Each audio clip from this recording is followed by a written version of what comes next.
प्रधानमंत्री नरेंद्र मोदी विदेशी दौरे पर है। फ्रांस के बाद अब आपको बता दें स्लोवाकिया में पीएम मोदी का भव्य स्वागत हुआ। यहां पर पीएम रॉबर्ट फिको से उनकी मुलाकात होगी और उन्होंने ही उनका स्वागत वहां पर किए। भारतीय समुदाय भी वहां पर नजर आया और अभिवादन जो है वो पीएम ने स्वीकार किया। ये आपने देखा होगा कि मोदी साहब जब जाते हैं बाहर तो डियास्पोरा के लोग बहुत आते हैं। ये क्या पॉलिटिक्स है? मैं इसको पॉलिटिक्स ऑफ डियास्पोरा कहता हूं। ये is he so much popular? क्या वो इतने पॉपुलर हैं कि वो समझते हैं कि that's how it should be?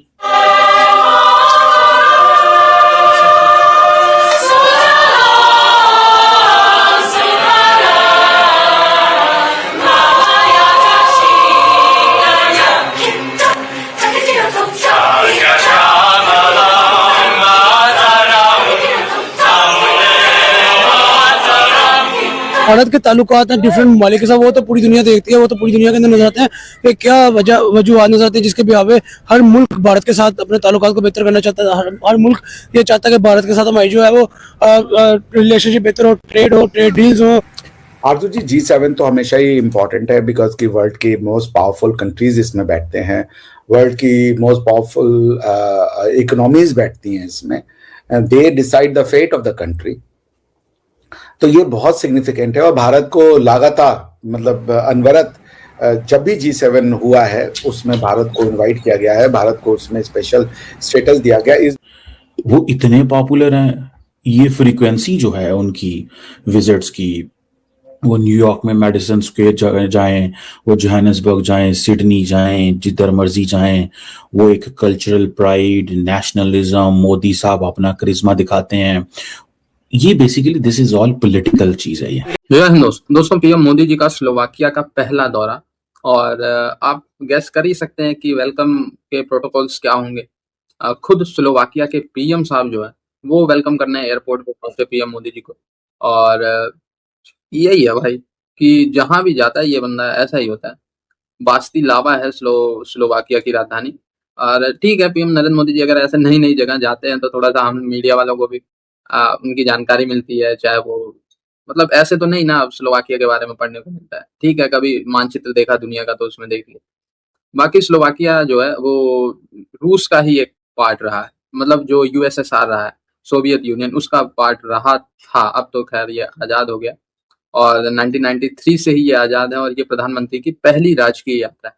33 वर्षों से भारत और स्लोवाकिया के जो डिप्लोमेटिक रिलेशन है वो स्टेब्लिश है। ठीक है, और उनका स्वागत किया गया। स्थानीय लोग वहां पे पहुंचे मोदी जी को देखने के लिए और वंदे मातरम की प्रस्तुति भी स्लोवाकिया में पीएम मोदी जी के सामने किया गया और वहां जो भारतीय हैं वो भी पहुंचे। और स्लोवाकिया वैसे तो भारत से टेक्नोलॉजी, ऑटोमोबाइल्स और व्यापार यही सारी चीजें चाहता है। और देखें, स्ट्रेचर वाइज तो छोटा देश है, लेकिन भाई छोटा देश बड़ा देश कब बन जाए, ठीक है, ये मतलब समय नहीं लगता इसमें ज्यादा, है ना। दिन बदलते कहते हैं ना, समय नहीं लगता। तो एक हर देश से रिश्ते बना के रखना भारत की प्रायोरिटी है। और हम तो वैसे भी यार मालदीव वगैरह से हमारे रिश्ते अच्छे हैं, जो फ्री फंड का भारत का खाते हैं। तो स्लोवाकिया तो मतलब चलो रूस का ही एक हिस्सा था, तो वो तो हमारे वैसे भी टेक्निकली भाई ही हुए ना, तो ठीक है, वहां जाना जरूरी था। और रही बात स्लोवाकिया के, तो स्लोवाकिया के स्टेट दौरे भारत में होते रहते हैं भाई, ऐसी बात नहीं है कि सिर्फ मोदी जी का। वहाँ के राष्ट्रपति, वहाँ के पीएम और भी जो डेलीगेशन है वो लगातार भारत के दौरे पे रहती है, क्योंकि ये बहुत महत्वपूर्ण तस्वीर हो जाती है। पीएम मोदी जब भी किसी विदेशी दौरे पर जाते हैं, भारतीय वहां पर पीएम मोदी का वेलकम करने के लिए पहुंचते हैं। चाहे फ्रांस हो, चाहे स्लोवाकिया हो, वहां की तस्वीरें आप देखेंगे कि कैसे प्रधानमंत्री नरेंद्र मोदी के स्वागत के लिए वहां पर भारतीय पहुंचे हैं, भारतीय मूल के लोग वहां पर पहुंचे। जी दोस्तों, आपने देखा होगा कि मोदी साहब जब जाते हैं बाहर तो डियास्पोरा के लोग बहुत आते हैं। ये क्या पॉलिटिक्स है? मैं इसको पॉलिटिक्स ऑफ डियास्पोरा कहता हूं। ये is he so much popular? क्या वो इतने पॉपुलर हैं कि वो समझते हैं कि that's how it should be? वो इतने पॉपुलर हैं, ये फ्रीक्वेंसी जो है उनकी विजिट्स की, वो न्यूयॉर्क में मेडिसन स्क्वायर जाएं, वो जोहानिसबर्ग जाएं, सिडनी जाएं, जिधर मर्जी जाएं, वो एक कल्चरल प्राइड, नेशनलिज्म, मोदी साहब अपना करिश्मा दिखाते हैं। ये basically this is all political चीज है। ये एक पॉलिटिकल चीज है। ये इसका ताल्लुक बाकी सारी चीजों से हो सकता है, लेकिन ये एक पॉलिटिकल गेम भी है। इसको भी थोड़ा सा स्टडी करना चाहिए कि नरेंद्र मोदी को इससे पॉलिटिकल एडवांटेजेस क्या होते हैं। मेरी राय के अंदर the more prime minister Modi shows himself that he is popular abroad, the more brownie point he gets at home, the more he explains himself.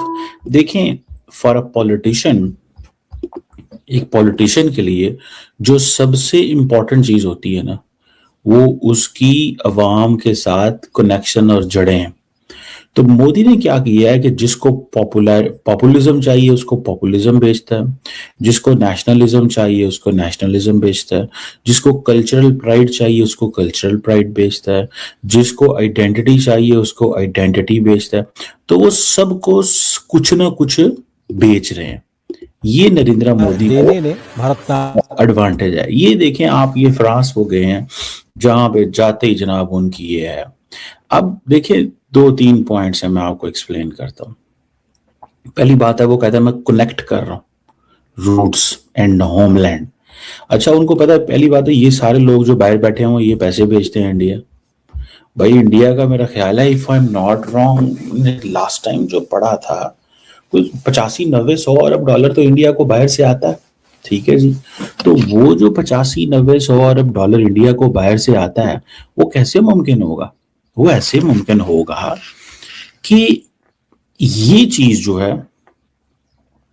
कि कनेक्ट करो लोगों को अपनी रूट से कनेक्ट करो।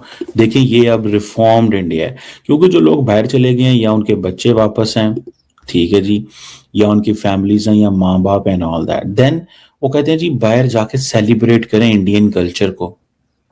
ठीक हो गया जी, इंडियन कल्चर को प्रोटेक्ट करें। वो जैसे ये है ना, जैसे फॉर एग्जांपल एक गोरी है, अब एक गोरी को उन्होंने पहना दिए कपड़े इंडियन, बस गल मुक गई।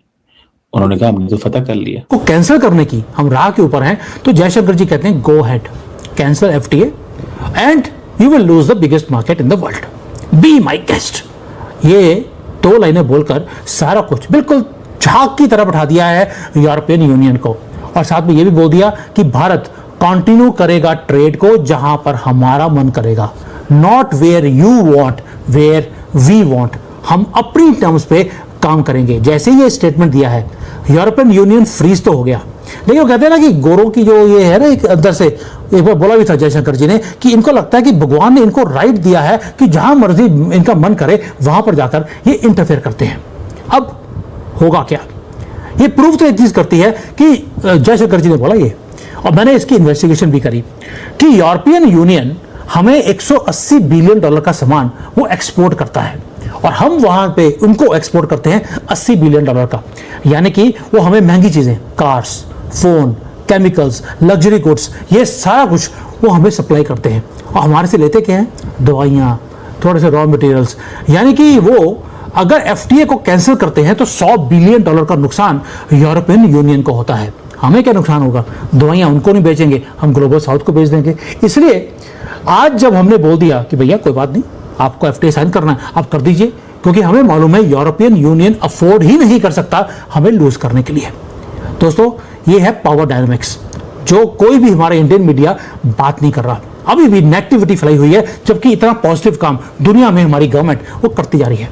और जयशंकर जी वहीं पे नहीं रुके, जब वो तमाचे लगाने पे आते हैं तो भाई मैं बार बार बोलता हूं, ये भगत सिंह है आज का जयशंकर। इन्होंने एक और ब्रिलियंट काम किया, उन्होंने बोल दिया कि जो भारत और रशिया के बीच में जो रुपये रूबल का ट्रेड है, इसे हम और एक्सेलरेट कर रहे हैं। ना यूरो होगा ना डॉलर होगा, इंडियन रुपये में काम होगा, कंप्लीटली आउटसाइड वेस्टर्न कंट्रोल। अब इसका नुकसान क्या है या फायदा क्या है? भारत को तो फायदा है। जब हम डॉलर में काम नहीं करेंगे या यूरो में काम नहीं करेंगे, उन्हें यही नहीं पता लगता कि हम 45% तेल रशिया से खरीद रहे हैं या 100% खरीद रहे हैं, क्योंकि जब पेमेंट करते हैं डॉलर में उनको पता लगता है कितनी पेमेंट करी है। जब चाबहार पोर्ट को हम एक्सपैंड करेंगे तो इंडियन रुपी में कर रहे हैं, और जो नॉर्थ साउथ ट्रांसपोर्ट कॉरिडोर है उसके अंदर हमने 5 नई कंट्रीज और जोड़ ली, और उन्हीं कंट्रीज को हमने ब्रिक्स के अंदर एंटर करने के लिए भी बुला लिया है। नाउ इसी रीजन के कारण अमेरिका आपको शूट डाउन कर रहा है, यूरोपियन यूनियन बिजी है आपको थ्रेटन करने के लिए, क्योंकि हम एक नया ट्रेड रूट, ट्रेड सिस्टम और ट्रेड का एसोसिएशन हम क्रिएट कर रहे हैं, जिसके अंदर यूरोप को और अमेरिका को हमने इंक्लूड किया ही नहीं।